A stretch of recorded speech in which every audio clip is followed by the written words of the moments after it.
Students, आज हम लोग अपनी 10th क्लास में मैथ में रियल नंबर डिस्कस करेंगे, जो कि हमारा पहला चैप्टर है रियल नंबर। इससे रिलेटेड आपने एक चैप्टर पहले पढ़ा हुआ था 9th में, नंबर सिस्टम। नंबर सिस्टम को हम लोग एक बार रिकॉल करेंगे, फिर इस नए रियल नंबर में हमें क्या समझना है, क्या पढ़ना है, इसके बारे में स्टडी करेंगे। नंबर सिस्टम में हम लोगों ने वहाँ पे पढ़ा हुआ था कि जो हमारा नंबर सिस्टम था, जो भी हमारा नंबर सिस्टम था, ये बेसिकली दो भागों में डिवाइड हुआ था। एक को हम लोगों ने रियल नंबर और दूसरे को हम लोगों ने इमेजिनरी नंबर के फॉर्म से डिवाइड किया हुआ था। जब हमारा रियल नंबर और इमेजिनरी नंबर जब हमारा ये डिवाइड हो गया, तो इसमें हम जो अपनी स्टडी कंटिन्यू करेंगे इन दिस क्लास, वो रियल नंबर के बेसिस पे करेंगे, ना कि इमेजिनरी नंबर। इमेजिनरी नंबर अभी अपने कोर्स में नहीं है। एक्चुअली थोड़ा सा हम लोग समझेंगे कि क्या है रियल नंबर, इमेजिनरी नंबर। ये हमारा नंबर सिस्टम है, इसमें ये रियल नंबर हो गया आपका, और ये हमारा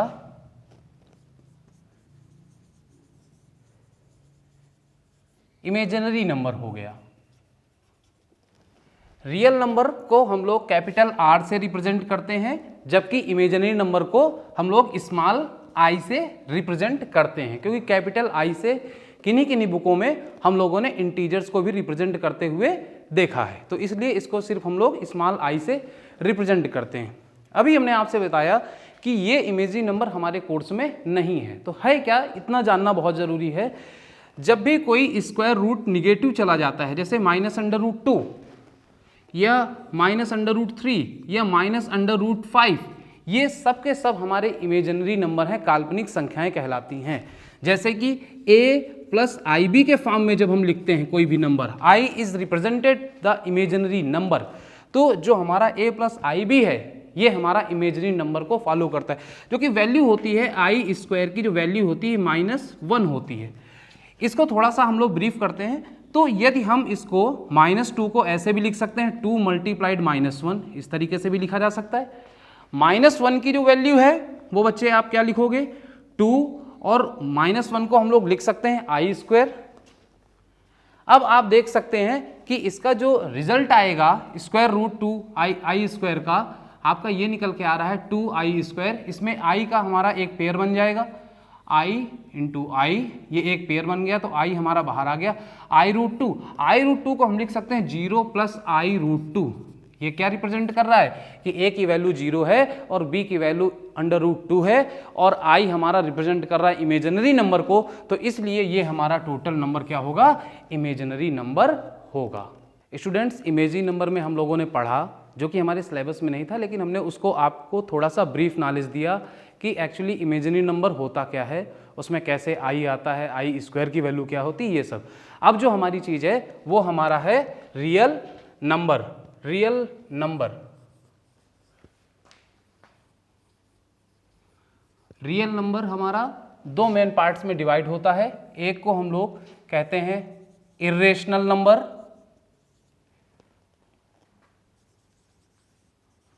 और दूसरा हमारा होता है रेशनल नंबर। इर्रेशनल नंबर और रेशनल नंबर, जब भी हम इर्रेशनल की बात करेंगे, तो इर्रेशनल में जब हम जाएंगे तो वहाँ पर आपको अलग तरीके से डिवाइडेशन मिलेगा, और जब हम रेशनल में जाएंगे तो वहाँ पर हमें अलग तरीके से डिवाइडेशन होगा। नाउ स्टूडेंट्स, यहाँ पे हम लोगों ने रेशनल नंबर को डिवाइड किया हुआ है फ्रैक्शन में और इंटीजर्स में। जब फ्रैक्शन में डिवाइड करते हैं, तो फ्रैक्शन से जब हम डेसिमल बनाते हैं, तो अभी कैसे क्या करते हैं उसमें, वो अभी हम इसके बाद अभी आपको बताते हैं। लेकिन जब फ्रैक्शंस को हम डेसिमल में कन्वर्ट करते हैं, तो दो तरीके की चीज़ें हमारे सामने आती हैं। एक तो हमारा टर्मिनेटिंग आ जाता है और एक नॉन टर्मिनेटिंग आ जाता है। जब नॉन टर्मिनेटिंग होता है, तो नॉन टर्मिनेटिंग में फिर हमारे पास दो केसेस अराइज होते हैं, एक रिकरिंग और दूसरा नॉन रिकरिंग। है क्या, इसमें इंटीजर्स को अभी हम लोग छोड़ रहे हैं, इसके बाद अभी हम इंटीजर्स को डिस्कस करेंगे। थोड़ा सा देखते हैं कि इसमें टर्मिनेटिंग और नॉन टर्मिनेटिंग में होता क्या है। आप एग्जांपल ले लीजिए कि आपके पास एक फ्रैक्शन है और जो फ्रैक्शन है वो 1/2 है। इसको आपने डिवाइड करना चाहा तो सिंपली देखिए 1 डेसिमल 0 5 10 यही आएगा। इसको हम लिख सकते हैं 0.5। क्या हुआ, ये कंप्लीटली डिवाइड हो गया। जब कंप्लीटली डिवाइड हुआ तो ये हमारा टर्मिनेटिंग में गया। जब फ्रैक्शन टू डेसिमल कन्वर्जन किया हमने तो उसमें हमारे पास जो पहला केस अराइज हुआ वो क्या हुआ कि जब हमारा रिमाइंडर 0 आ गया, कुछ भी नहीं बच रहा है, तो ये हमारा टर्मिनेटिंग हो गया। यदि हम इसको ऐसे ले लेते 1/3, फिर क्या होता है, यहां पर आप 3 से 1 को डिवाइड करते हैं क्योंकि 3 जो है वो बड़ा है, 1 हमारा छोटा है। डेसिमल 0 3 3 जा 9 1 अगेन 3 3 जा 9, ये रिपीट होता जाता है। तो ये हमारा क्या है 1/3 का मतलब 0.3333, ये हमारा नॉन टर्मिनेटिंग है। कैसा है, नॉन टर्मिनेटिंग है। इसी के बाद जब हम बात करते हैं कि कैसे और इसमें आगे गए, तो फ्रैक्शन को जब हमने डिवाइड किया, ये हमारा फ्रैक्शन था, इसको हमने डिवाइड किया तो एक तो टर्मिनेटिंग था, दूसरा हमारा नॉन टर्मिनेटिंग था। और नॉन टर्मिनेटिंग में हमारे पास केस आ गए 2, कौन कौन से, एक रिकरिंग का आ गया और एक नॉन रिकरिंग का आ गया। रिकरिंग का मतलब क्या है, रिकरिंग का मतलब है रिपीट। यदि हमारा नंबर वही बार बार रिपीट हो रहा है, इसको हम ऐसे भी लिख सकते थे 0.3 और इसके ऊपर हमने बार लगा दिया, इसको बार बोलते हैं। ये जो ऊपर लाइन खींच दी जाती है नंबर के ऊपर, किसी भी नंबर के ऊपर जो लाइन खींच दी जाती है, इसको बार बोलते हैं। इसका मतलब भी यही होता है कि ये नंबर रिपीट हो रहा है कंटिन्यूअसली। जैसे हम लिख दें 1 2, इसके ऊपर बार लगा दे, ऐसे लिख दिया, तो इसका मतलब है ये लिखा हुआ यहां पे 0.121212। यदि हम इसको ऐसे लिख दें, इस तरीके से लिख दें, इस तरीके से लिख दें कि 0.123 और सिर्फ 23 पे बार लगा हुआ है, तो हमें ये मालूम होना चाहिए कि जो रिपीटिंग डिजिट है हमारी, वो सिर्फ हमारी 23 होगी। कौन सी होगी, 23 होगी। जिस नंबर पर बार लगा होगा ऊपर, वही नंबर हमारा रिपीटिंग नंबर होगा। इस तरीके से आप इसको कर सकते हैं। अब बात आती है कि टर्मिनेटिंग तो हो गया, लेकिन टर्मिनेटिंग और नॉन टर्मिनेटिंग,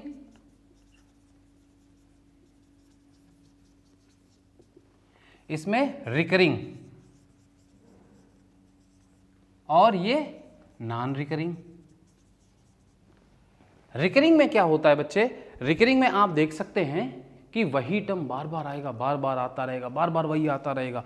जैसे 0.33333, ये रिकरिंग है। नॉन टर्मिनेटिंग का मतलब कंप्लीटली डिविजिबल नहीं हो रहा है। रिकरिंग का मतलब वही नंबर बार बार आ रहा है, वही नंबर बार बार आ रहा है।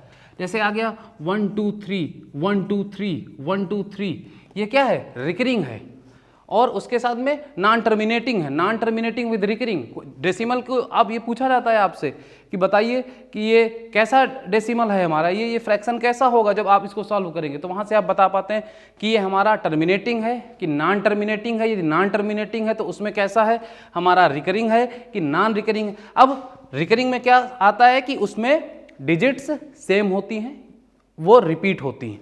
नॉन रिकरिंग में क्या है कि टर्मिनेट तो होगा ही नहीं। क्यों नहीं टर्मिनेट होगा, क्योंकि नॉन टर्मिनेटिंग है। इसमें वैल्यू ऐसे आती है 0, इसमें कोई ऑर्डर नहीं होता है, कुछ भी नहीं होता है, बस वैल्यू आती रहती हैं और कभी भी टर्मिनेट नहीं होता है।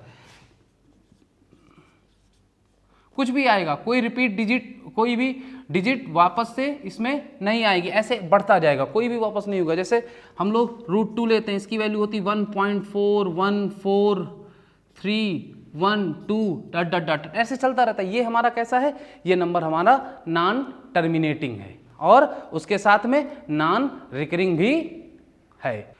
फ्रैक्शन के बाद हम लोग अब इंटीजर्स के बारे में थोड़ा सा ब्रीफ में देख लेते हैं कि इंटीजर्स क्या होते हैं। हमारे इंटीजर्स हमारे जनरली जो होते हैं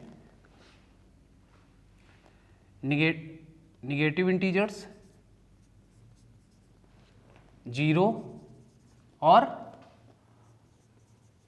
पॉजिटिव इंटीजर्स। नंबर लाइन की हेल्प से थोड़ा सा समझते हैं। ये हमारी सिंपल नंबर लाइन है, इसमें ये जीरो है, इसके राइट साइड में 1 2 3 4,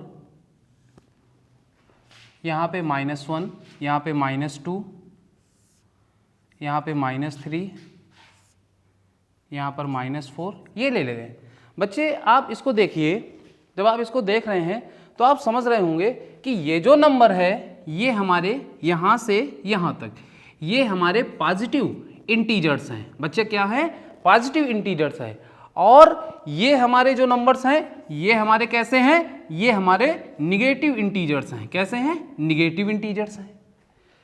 जीरो क्या है? जीरो हमारा ना तो पॉजिटिव इंटीजर है ना निगेटिव इंटीजर है, ये सिर्फ और सिर्फ एक इंटीजर्स है। निगेटिव इंटीजर्स को हम लोग z माइनस से रिप्रेजेंट करते हैं, पॉजिटिव इंटीजर्स को हम लोग z प्लस से रिप्रेजेंट करते हैं और इंटीजर को हम लोग z से रिप्रेजेंट करते हैं। किन्हीं बुकों में हम लोग इसको कैपिटल I से भी रिप्रेजेंट करते हैं, लेकिन ज़्यादातर केसेस में हम लोग इसको z से ही रिप्रेजेंट करते हैं। दूसरा, बच्चे कोई पूछ ले कि जीरो, मान लीजिए जब आपसे कभी भी पूछा जाए कि पॉजिटिव इंटीजर्स क्या हैं, तो आप बताएंगे कि 1 2 3 4 5 से लगा करके जो नंबर्स जाते हैं ये सारे के सारे हमारे पॉजिटिव इंटीजर्स कहलाते हैं। क्योंकि जब हम पॉजिटिव इंटीजर्स को पूछेंगे तो जीरो शिफ्ट हो जाता है निगेटिव इंटीजर्स की तरफ, और जब निगेटिव इंटीजर्स पूछे जाएंगे आपसे तो जीरो शिफ्ट हो जाता है पॉजिटिव इंटीजर्स के पास। ठीक है, इस तरीके से हमारा पॉजिटिव और निगेटिव इंटीजर्स क्लियर हुआ। अब बात आती है कि जीरो के साथ में जब पॉजिटिव इंटीजर्स हमारे मिल जाते हैं, ये जीरो और ये पॉजिटिव इंटीजर आपस में जब मिल जाते हैं तो इससे जो बनता है उसको हम लोग कहते हैं होल नंबर। क्या कहते हैं? Whole number. इसको हम लोग होल नंबर कहते हैं। और सिर्फ पॉजिटिव इंटीजर जो होता है ये हमारा रिप्रेजेंट कराता है नेचुरल नंबर को। किसको रिप्रेजेंट कराता है? नेचुरल नंबर को। नेचुरल नंबर में बच्चे देखेंगे क्या होता है।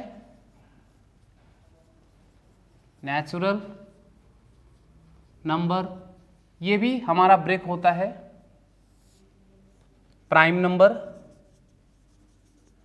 आप सभी इससे फैमिलियर होंगे बहुत अच्छी तरीके से। कंपोजिट नंबर,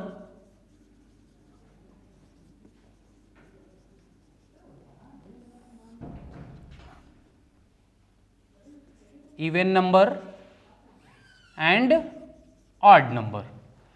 प्राइम नंबर क्या है कि जिसके एटलीस्ट 2 फैक्टर होते हैं, जिसके सिर्फ 2 ही फैक्टर हो सकते हैं, एक वो खुद और एक 1। जिसके सिर्फ 2 फैक्टर होते हैं वो हमारा प्राइम नंबर होता है। जैसे 2। एक बात याद रखिएगा, 1 जो है हमारा ना तो वो कंपोजिट नंबर है और ना ही हमारा वो प्राइम नंबर है। तो जो सबसे छोटा प्राइम नंबर होता है वो 2 होता है। 3 भी हमारा प्राइम नंबर है, 5 भी हमारा प्राइम नंबर है। ये सब हमारे प्राइम नंबर होते हैं। इनका या तो ये सेल्फ से डिवाइड होते हैं, मतलब 2 से डिवाइड होगा, या सिर्फ 1 से डिवाइड होगा। कंपोजिट नंबर क्या होता है? जिसके एटलीस्ट 3 फैक्टर होते हैं, जिसके कम से कम 3 फैक्टर होने चाहिए, जैसे कि 4 6 ... ये हमारे कंपोजिट नंबर हैं। इवन नंबर कौन से होते हैं? जो 2 से कंप्लीटली डिविजिबल होते हैं but result not obtained in the fraction are decimal. It is completely divisible and given a perfect number, जिसमें हमारा पूर्ण संख्या मिलनी चाहिए। अपूर्ण या जो भी डेसिमल में आते हैं वो नहीं आना चाहिए। अब मान लीजिए कह दिया जाए कि इवन नंबर है जो 2 से डिविजिबल होगा वो हमारा इवन नंबर कहलाएगा, तो 11 भी तो 2 से डिविजिबल होता है, 5.5 आता है, जबकि 5.5 जो है वो हमारा परफेक्ट नंबर नहीं है, पूर्ण नंबर नहीं है, तो हम उसको नहीं कह सकते। इसलिए जो 2 से कंप्लीटली डिविजिबल हो और रिजल्ट में हमें कंप्लीट नंबर मिले वो हमारा इवन नंबर है। जो 2 से डिविजिबल ना हो वो हमारा ऑड नंबर होगा। वो हमारा क्या होगा? Odd number. इस तरीके से आपने ये कंप्लीट एक रिकॉल किया कि हमारा नंबर सिस्टम क्या है। अब हम लोग अपने चैप्टर में थोड़ा सा चलते हैं। यहाँ पर बच्चे आपको प्रूफ करना है कि √2 इज एन इरेशनल नंबर। बहुत ही इंपॉर्टेंट क्वेश्चन है हमारे बोर्ड के एग्जाम के हिसाब से भी और अपने जो भी एग्जाम्स होते हैं उसके हिसाब से। यदि ऐसे बोला जाए कि इस चैप्टर का यदि सबसे ज़्यादा इंपॉर्टेंट कोई क्वेश्चन है तो इस तरीके के जो इरेशनलिटी प्रूफ करने के क्वेश्चंस होते हैं ये होते हैं। अभी पिछला एग्जाम जो अपना बोर्ड का निकला हुआ है इसमें भी बच्चे आया था कि prove that √5 is an irrational number. √5 जो है वो हमारा एक इरेशनल नंबर है, इसको प्रूफ करना है। इसको प्रूफ करने का एक मेथड है जिसको हम लोग कंट्राडिक्शन मेथड कहते हैं। कौन सा मेथड? Contradiction method. विरोधाभासी प्रक्रिया के द्वारा हम इसको सिद्ध करेंगे। उदाहरण के तौर पे आप नहीं समझ पा रहे होंगे, मान लीजिए कोई एक एग्जाम्पल के माध्यम से हम आपको बताते हैं, किसी को सिद्ध करना है कि यह व्यक्ति ईमानदार है, यह व्यक्ति ईमानदार है। तो यदि आप ईमानदार उसको सिद्ध करना चाहते हैं तो कैसे करेंगे? तो हमें क्या करना पड़ेगा कि हमको उसकी ईमानदारी सिद्ध करने के लिए ये दिखाना पड़ेगा कि वो व्यक्ति बेईमान नहीं है, ये दिखाना पड़ेगा। यदि आपको दूसरे माध्यम से हम बताएं कि मान लीजिए आपको ये सिद्ध करना है कि दशरथ जो हैं वो प्रभु श्री राम के पिता हैं, दशरथ जो हैं वो प्रभु श्री राम के पिता हैं, तो यदि आप ये दिखा दीजिए कि श्री राम जी जो हैं वो पुत्र हैं दशरथ जी के, तब भी दोनों का मतलब एक है। यदि आपको ये प्रूफ करना है कि √2 हमारा इरेशनल नंबर है, तो यदि हम ये प्रूफ कर दें कि √2 हमारा रेशनल नंबर है ही नहीं, तो वही चीज़ तो निकल के आएगी कि जब वो रेशनल नंबर है ही नहीं तो वो हमारा इरेशनल होगा। आइए करते हैं इसको हम लोग। लेट करते हैं कि let √2 be a rational number. हमने मान लिया कि √2 जो है वो हमारा एक रेशनल नंबर है। By the definition of the rational number we can say they कोई भी एक टर्म जिसको हम P/Q के फॉर्म में लिख सकते हैं वो भी हमारा रेशनल नंबर कहलाता है। रेशनल नंबर की क्या डिफिनीशन आपने पिछली क्लास में पढ़ी है, 8 में भी पढ़ी होगी और भी पहले भी पढ़ा होगा। रेशनल नंबर कि a number which can be written in the form of P/Q, एक नंबर जिसको हम लिख सकते हैं P/Q के फॉर्म में, where P and Q are integers, जहाँ पर P और Q हमारे इंटीजर्स हैं, Q नॉट इक्वल टू 0 और Q की वैल्यू जो है वो 0 नहीं हो सकती है, तो वो हमारा क्या कहलाएगा? Rational number. तो बाय डिफिनीशन रेशनल नंबर हमारा क्या हुआ? P/Q। और इस क्वेश्चन के हिसाब से हमने √2 को भी रेशनल नंबर माना है, यहाँ से एक rational number by the definition of the rational number. तो आप इसको ऐसे भी लिख सकते हैं कि √2 इज इक्वल टू P/Q। इसमें किसी को कोई समस्या नहीं होनी चाहिए। यहाँ पे हम लिखेंगे कि where P and Q are integers हैं, और क्या है? एंड को प्राइम। और क्या है? P और Q हमारे को प्राइम है। को प्राइम का मतलब कि जिसका HCF दैट इज जिसका HCF सिर्फ 1 हो सकता है, इसके अलावा और कुछ नहीं हो सकता है। मतलब P और Q का सिर्फ एक सिंगल कॉमन फैक्टर होगा, वो 1 होगा। P और Q का सिर्फ एक कॉमन फैक्टर होगा, वो सिर्फ 1 होगा, और Q की वैल्यू 0 नहीं हो सकती है। तो यहां से हमने कंसीडर कर लिया कि √2 जो हमारा रेशनल नंबर हमने लेट किया है वो P/Q के फॉर्म में चल रहा है, क्योंकि P/Q बाय डिफिनीशन हमारा रेशनल नंबर है। ऑन स्क्वायरिंग बोथ साइड्स, तो जब हम स्क्वायरिंग करेंगे, on squaring both sides we get, बच्चे हमें क्या मिलेगा? √2 का square is equal to P/Q का होल स्क्वायर। √2 का जब स्क्वायर करते हैं तो √2 का स्क्वायर जनरली आप जानते होंगे 2 होता है। कैसे हो जाता है थोड़ा सा हम इसके बारे में आपको बताते हैं। √2 का स्क्वायर 2 कैसे हुआ? √2 को हम क्या लिख सकते हैं? By the squaring property √2 into √2। इसका मतलब क्या हुआ? इसको हम लोग लिखते हैं 2 की पावर 1/2, 2 की पावर 1/2, इस तरीके से भी लिखा जा सकता है। इसमें जब आप लिखेंगे तो यहाँ पे बेस इक्वल है तो पावर्स आपस में ऐड हो जाती हैं, तो 1/2, फिर 2 बेस एलसीएम 2 आ जाएगा, 1 + 1, तो यहाँ से आप लिख सकते हैं 2 की पावर 2/2, ये 2 कैंसिल हो जाएगा, सो इट्स कम 2। इस तरीके से हमारा 2 आ जाता है। तो √2 का स्क्वायर 2 आ गया, यहाँ पर हमारा P² आ जाएगा, यहाँ पर हमारा Q² आ जाएगा। यहाँ से हम लिख सकते हैं P² क्रॉस मल्टीप्लाई करके P² is equal to 2Q square, इसको इक्वेशन फर्स्ट डालेंगे। आप एक चीज़ देखिए कि यहाँ पर पी स्क्वायर जो है हमारा वो 2 से डिविजिबल हो रहा है। पी स्क्वायर जो है वो हमारा क्या हो रहा है, 2 से डिविजिबल हो रहा है। तो लिख सकते हैं by the theorem of 1.3 from NCERT कि यदि पी स्क्वायर ए से डिवाइड हो रहा है तो पी भी ए से डिवाइड होगा। थ्योरम क्या कहती थी, 1.3 थ्योरम फ्रॉम एनसीईआरटी बुक्स, कि यदि पी स्क्वायर हमारा ए से डिवाइड हो रहा है तो पी भी हमारा ए से डिवाइड होगा। मतलब क्या है, यहां पे हम लिखेंगे कि फ्रॉम इक्वेशन फर्स्ट क्या कि 2 divides P square, therefore from theorem we can say P will be divided by 2। Example के रूप में हम आपको बता सकते हैं कि आप एग्जाम्पल ले लीजिए कि यदि 4 2 से डिवाइड हो रहा है तो 4 का जो स्क्वायर है 16 वो भी 2 से डिवाइड होगा।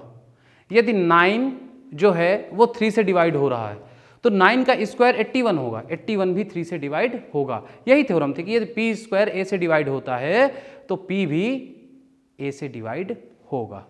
यहां से अब आपके सामने आ गया कि पी जो है वो हमारा 2 से डिविजिबल है, तो हम मान सकते हैं कि पी जो है वो जब 2 से डिविजिबल है तो इसको हम कंसीडर कर सकते हैं बच्चे कि p is equal to 2m होगा। p इज इक्वल टू हमने क्या कर लिया, 2m कर दिया। लेट इसको कर लिया कि p जो है वो एक हमारा 2 का फैक्टर है। अब ऑन स्क्वायरिंग बोथ साइड्स तो यहाँ क्या हो जाएगा, P square is equal to 4m square. इसको इक्वेशन हम सेकंड दे देते हैं। यहाँ से जब हमने इसको इक्वेशन सेकंड दिया तो हम लिख सकते हैं कि from equation first and equation second we get, हम देख पा रहे होंगे क्या कि यहाँ भी पी स्क्वायर है, यहाँ भी पी स्क्वायर है, तो क्या हो जाएगा 2q square is equal to 4m square. ये आ गया। इसमें बच्चे आप क्या कर सकते हैं, q square is equal to 4m square upon 2 से ये 4 हमारा कैंसिल हो जाएगा तो q square is equal to क्या आ जाएगा, 2m स्क्वायर। जो चीज हमारी पी स्क्वायर के साथ कंसीडर हो रही थी इक्वेशन फर्स्ट में, वही चीज हमारी अब इक्वेशन थर्ड में भी क्यू के लिए हो गई। यहां से भी आप देख सकते हैं कि क्यू जो है, क्यू स्क्वायर जो है वो क्या है, 2 से डिवाइड होगा।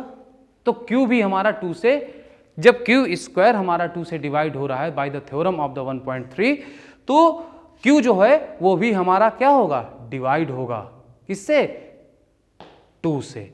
तो यहां से आप ये चीज देख रहे हैं कि फिर वही चीज यहां पे आ गई कि जब क्यू स्क्वायर हमारा 2 से डिवाइड हो रहा है तो क्यू भी हमारा 2 से डिवाइड होगा। क्या सीन बना, सीन ये बना कि p का भी एक फैक्टर 2 है और q का भी एक फैक्टर 2 है। जबकि हम लोगों ने क्या माना था कि p और q हमारे जो हैं वो को प्राइम है, इनका 1 के अलावा कोई फैक्टर हो ही नहीं सकता क्योंकि वो को प्राइम थे, इनका HCF जो था वो 1 होता।